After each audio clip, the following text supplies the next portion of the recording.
సరే, ఇంతకుముందు యాక్చువల్గా సర్జరీ అంటే సర్జరీ, కీమో అంటే కీమో ఇట్లా ఉండేది కదా.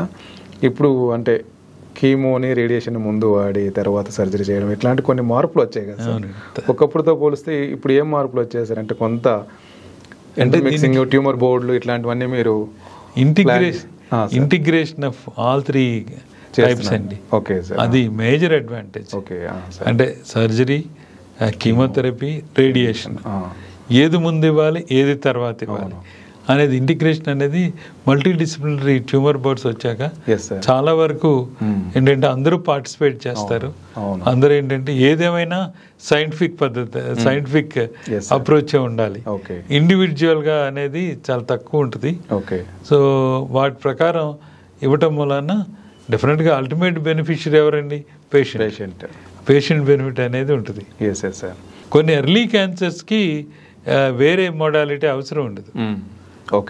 Early cancers, local advanced cancers కానీ రేర్ క్యాన్సర్స్ ఏదైనా సరే ట్యూమర్ బోర్డ్లో డిస్కస్ చేసి కానీ చేయకూడదు. ఓకే సార్, చేస్తే బెటర్. ఈ డెవలప్మెంట్స్ అన్ని సార్ ముఖ్యంగా అంటే సర్జరీ కానీ, కీమో కానీ, రేడియేషన్లు కానీ ఫారిన్లో వచ్చిన ఇమ్మీడియట్గా మన దగ్గరికి వస్తున్నాయి, లేట్ అవుతుందా సార్? ఇది ఇప్పుడున్న కండిషన్స్లో డెవలప్మెంట్లో పెద్ద తేడా ఉండదు. లేదు సార్, మన దగ్గర కూడా హైదరాబాద్లో అవైలబుల్గా ఉంటాయి.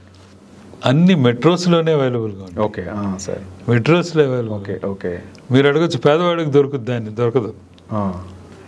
ఇది హై ఎండ్ ట్రీట్మెంట్స్ అన్ని పేదవాడికి దొరుకుద్దా అంటే దొరకదు.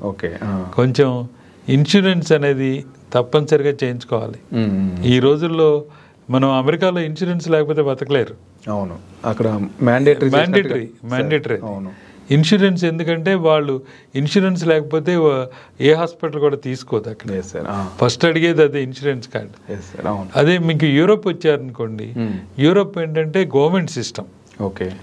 సిస్టమ్ అంతా కూడా government hospitals are as equipped as American hospitals. కాకపోతే ఏంటంటే అది టైం బౌండ్. ఇవాళ వెళ్తే మీరు 10 నెల రోజులకు అపాయింట్మెంట్ ఇస్తారు, ఇంకో వర్క్ అయిపోయేవాళ్ళకి నెల క్యూ ఉంటుంది. వాళ్ళు అంతమందిని చూడరు. మన వాళ్ళు గవర్నమెంట్ హాస్పిటల్ తిడతారు, కానీ మన గవర్నమెంట్ హాస్పిటల్ చేసే సర్వీస్ ఎక్కడా ఉండదు. 50-60 మంది పేషెంట్లు చూస్తారు ఏ డాక్టర్. అక్కడ ఎవరైనా 10 మందినే చూస్తారు.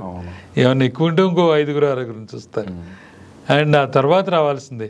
కెనడాలోకి వెళ్తే మీకు లింఫ్ నోడ్ బయాప్సీగా 3 నెలలు పడుతుంది. హెర్నియా ఆపరేషన్ ఇక్కడ టర్న్ రావాలంటే 1 సంవత్సరం పడుతుంది.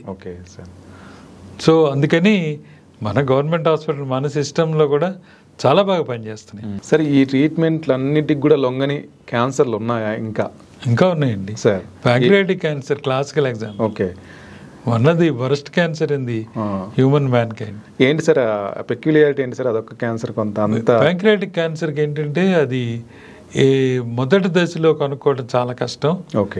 ఆల్మోస్ట్ 10% నుంచి 15% వస్తుంది. అదే పెరియాంపులర్ అయితే కొంచెం బెటర్. ప్యాంక్రియాటిక్ హెడ్ క్యాన్సర్లు ఇవన్నీ అడ్వాన్స్ స్టేజ్లో వస్తాయి.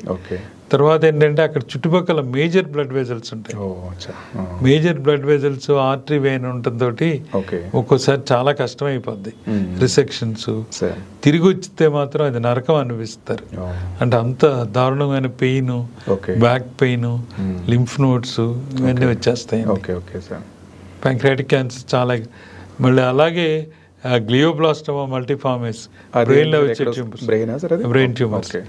మిగతా గ్లయోమాస్ అన్నీ బాగానే ఉంటాయి, కానీ ఇవి చాలా అగ్రెసివ్. 18 months.